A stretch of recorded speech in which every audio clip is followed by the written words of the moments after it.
शंकर भगवान की जय। 8वां अध्याय हाँ, बुधवार और बृहस्पतिवार व्रत कथा। हाँ, ईश्वर ने कहा, संत कुमार, अब मैं आपसे पापों का नाश करने वाले बुध तथा बृहस्पति व्रत को कहूँगा, जिससे श्रद्धा के साथ करके प्राणी उत्तम सिद्धि प्राप्त करता है। हाँ, ब्रह्मा ने चंद्र को ब्राह्मणों के राजा सैन पर अभिषेकत किया। इसी काल में चंद्रमा ने श्री बृहस्पति की तारा नाम वाली पत्नी को देखा। वह रूप यौवन संपन्न लायवान मद गर्वित को देख उसके रूप पर मोहित हो काम बाण के वश में हो गया। उसने घर में रखा चंद्रमा ने गुरु पत्नी का बल से उपभोग किया। इस प्रकार बहुत काल बीत जाने पर उसे एक पुत्र हुआ। वह विद्वान रूप वाली श्रवण लक्षणों से युक्त बुध नाम से प्रसिद्ध था। बृहस्पति अपनी स्त्री को खोजते हुए चंद्रमा के घर में गया।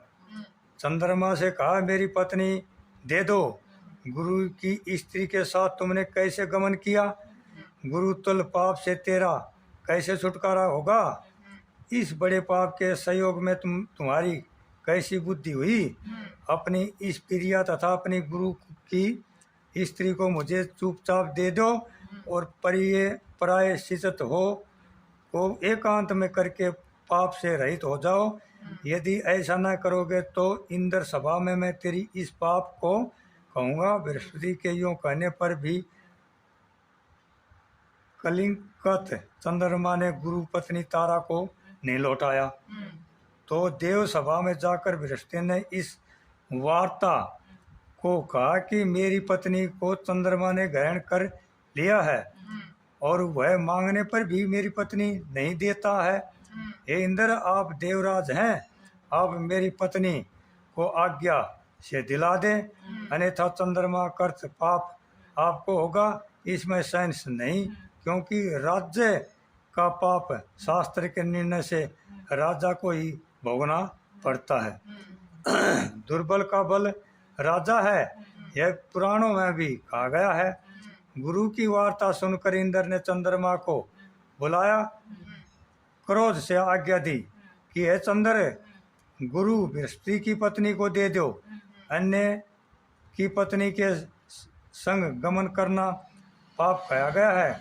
गुरु पत्नी के संग तो महापाप कहा है।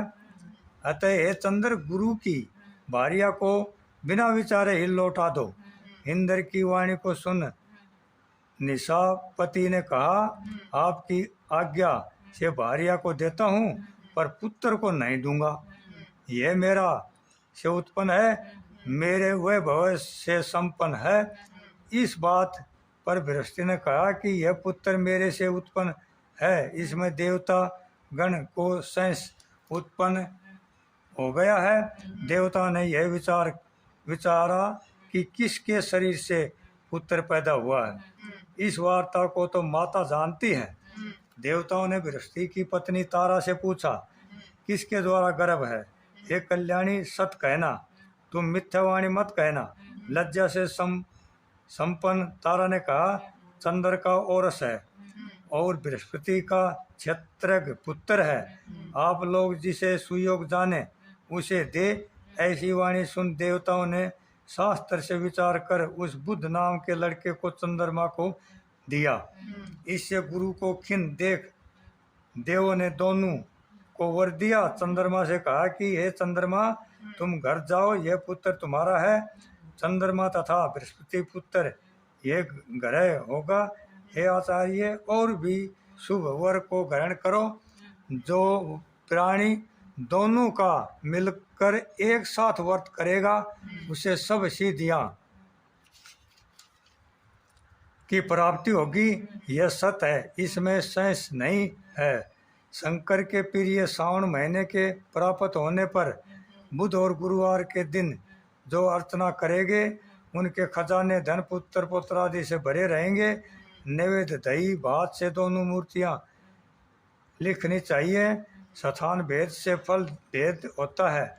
जो मूर्तियों को झूले पर रखकर अर्चन करता है वह दीर्घायु तथा संपूर्ण गुणों से युक्त पुत्र प्राप्ति करता है।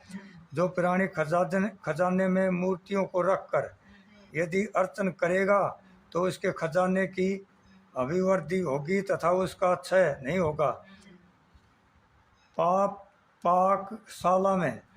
पाकशाला में रखकर अर्चन करने से पाक वृद्धि और देवागार में रखकर अर्चन करने से देव की दया होती है। शयन गृह में रखकर अर्चन करने से स्त्री का वियोग कभी नहीं होता। धान्य गृह में रखकर अर्चन करने से धान्य की वृद्धि हो जाती है।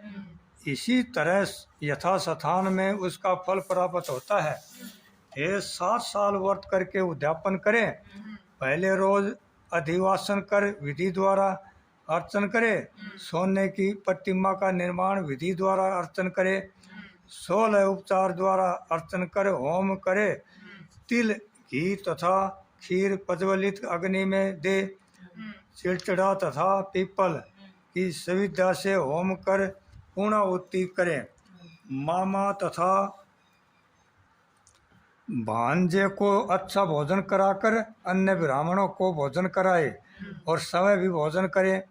इस प्रकार 7 साल तक व्रत करने वाला व्रती सब इच्छाओं को प्राप्त कर लेता है। संत कुमार ने शंकर जी से कहा, हे भगवान, आपने जो मामा तथा भांजे को भोजन कराओ ऐसा कहा, इसके कारण को कहे। ईश्वर ने कहा, हे संत कुमार, पहले समय में मामा और भांजा दोनों दरिद्र थे। वे दोनों भोजन के लिए घूमते हुए थक गए। किसी सुंदर नगर में वे दोनों धान्य मांगने के लिए गए। उन्होंने प्रत्येक मकान में श्रावण महीने में उसी व्रत को देखा। हर एक वार को उस व्रत को करते हुए देखा, पर बुद्ध तथा गुरु का कहीं व्रत ही नहीं देखा।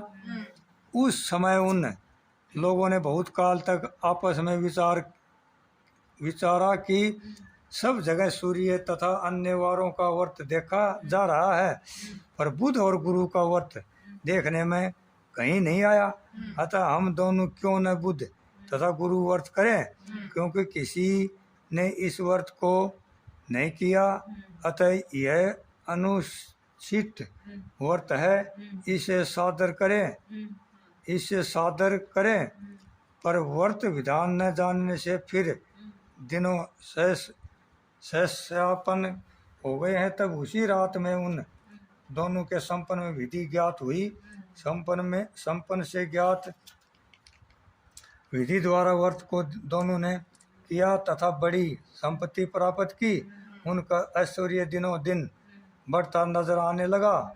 इस प्रकार 7 साल तक व्रत कर वे पुत्र पौत्र आदि से संपन्न हो गए। प्रत्यक्ष को बुद्ध तथा गुरु ने उन दोनों का वर दिया। आप लोगों ने हमें व्रत का सुविचार किया, अतः आज से इस शुभ व्रत को जो करेगा वह निश्चय मामा तथा भांजे को भोजन करावेगा। बोलो शंकर भगवान की।